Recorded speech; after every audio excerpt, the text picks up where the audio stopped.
বিসমিল্লাহির রহমানির রহিম। দয়াময় পরম দয়ালু আল্লাহর নামে শুরু করছি। কেমন আছেন সবাই? আশা করি সুন্দর আছেন, সবাই সুস্থ আছেন। এই রমজানের দিনে সবাই হয়তো সারাদিন রোজা রেখে ক্লান্ত আছেন। তো আমি আজকে আপনাদের সামনে কোরআনের নতুন একটি বিষয়, আরেকটি বিষয় নিয়ে হাজির হয়েছি, যেটা হচ্ছে পবিত্র কোরআনে সূরা যুকরুব 43 নম্বর সূরা এর 3টি আয়াত নিয়ে আজকে আলোচনা করতে চাচ্ছি। তো আয়াত 3টি আমি শুরুতেই পড়ে শোনাচ্ছি, যেখানে বলা হয়েছে, যে ব্যক্তি দয়াময় আল্লাহর স্মরণে বিমুখ হয়, আমি তাহার জন্য নিয়োজিত করি এক শয়তান, অতঃপর সেই হয় তাহার সহচর।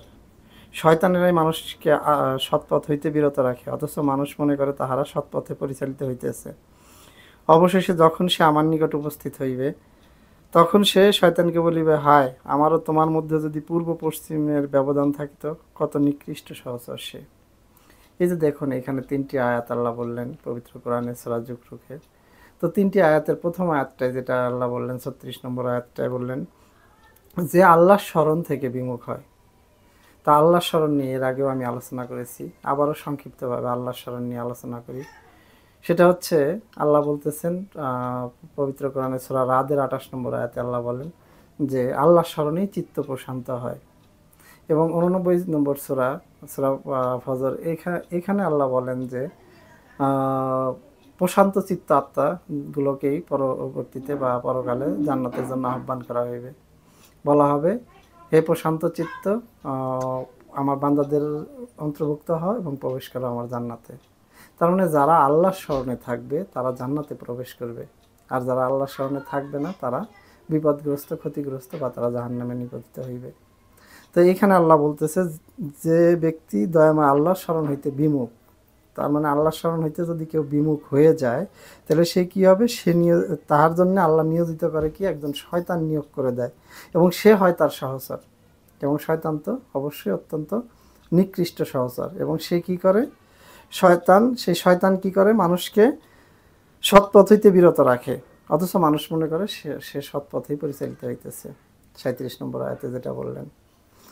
তাহলে দেখা গেল যে এই আয়াত দুটো যদি দেখেন, যে আবার একটু যদি ডিপলি চিন্তা করি, তাহলে আল্লাহর স্মরণ থেকে বিমুখ হওয়া মানে কি? কোরআন থেকে বিমুখ হওয়া। কারণ আল্লাহর স্মরণে থাকতে গেলে অবশ্যই আপনাকে জানতে হবে আল্লাহর স্মরণ কীভাবে থাকতে হয়। যেভাবে থাকবেন সেটা হচ্ছে সম্পূর্ণ প্যাকেজটাই হচ্ছে আল কোরআন। কোরআনই আমাদেরকে সত্য শেখায়, কোরআনই আমাদেরকে আল্লাহর স্মরণে কীভাবে থাকতে হবে সেটা শেখায়। কোরআনের মধ্যে থাকা মানেই হচ্ছে আল্লাহর স্মরণে থাকা, মুদ্রা কথা। তো যদি আল্লাহর স্মরণে আমরা থাকতে চাই, তাহলে আমাদের সম্পূর্ণ কোরআনটা আমাদেরকে জানতে হবে। আসলে আল্লাহ আমাদের প্রত্যেকটা কাজ কোন বিষয়ে কিভাবে থাকতে বলেছেন, কিভাবে করতে বলেছেন। যদি সেটা করতে পারি, তাহলে আমি আল্লাহর স্মরণে থাকতে পারবো। নচেত আমি আল্লাহর স্মরণ থেকে বিমুখ হয়ে যাব, কারণ আমি তো জানি না আল্লাহর স্মরণে কীভাবে থাকতে হয়। তো আল্লাহর স্মরণের বিমুখ হইলে আল্লাহ বলল, তার জন্য কি নিয়োগ করে? আল্লাহ একজন শয়তান নিয়োগ করে, এবং শয়তান হয় তার সহচর, এবং সে তাকে কি করে? সৎ পথ থেকে নিবৃত করে। এবং মানুষ তখন মনে করে সে সৎ পথে পরিচালিত হইতেছে, আসলে সে কিন্তু সৎ পথে পরিচালিত হচ্ছে না, সে শয়তান দ্বারা পরিচালিত হচ্ছে, কারণ সে আল্লাহর স্মরণে বিমুখ হয়ে গেছে।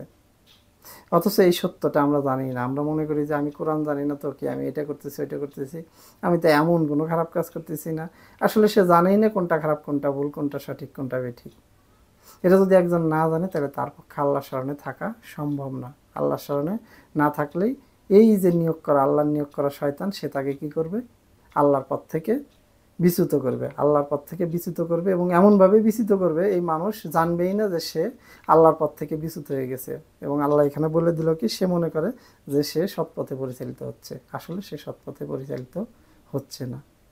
তো বন্ধুগণ, আমরা যদি আল্লাহর স্মরণে থাকতে চাই, এবং আমরা যদি সৎপথ থেকে বিচ্যুত না হতে চাই, শয়তানের এই ধোঁকায় যদি পড়তে না চাই, কারণ আল্লাহ বলছেন কি, শয়তান হচ্ছে মানুষের প্রকাশ্য শত্রু। সে আমাদেরকে কি করে?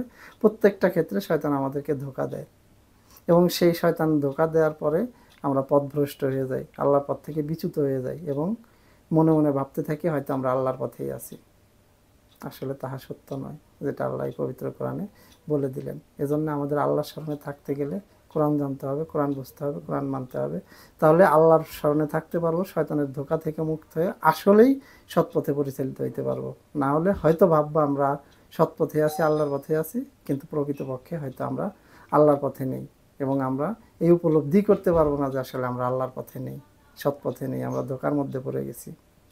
তো আসুন শয়তানের এই ধোঁকা থেকে আল্লাহ আমাদেরকে মুক্ত করুন এবং আমরা যেন প্রকৃতপক্ষেই কোরআনের মধ্যে থাকতে পারি এবং কোরআনের দ্বারা আল্লাহর স্মরণে থাকতে পারি এবং আল্লাহর স্মরণে থেকে আমরা যেন আমাদের আত্মাকে, আমাদের চিত্তকে প্রশান্ত করতে পারি এবং প্রশান্ত চিত্ত হয়ে আমরা যেন পরকালে জান্নাত পেতে পারি। তো সবাই ভালো থাকবেন, সুস্থ থাকবেন।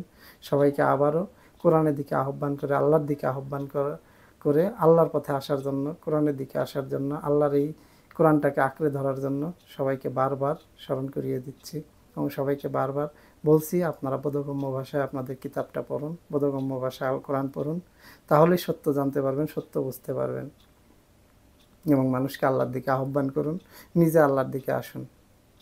তো সবাই সুস্থ এবং সুন্দর থাকবেন এবং ভালো থাকবেন, এই শুভকামনা আজকের মতো এখানেই রাখছি। আল্লাহ হাফেজ।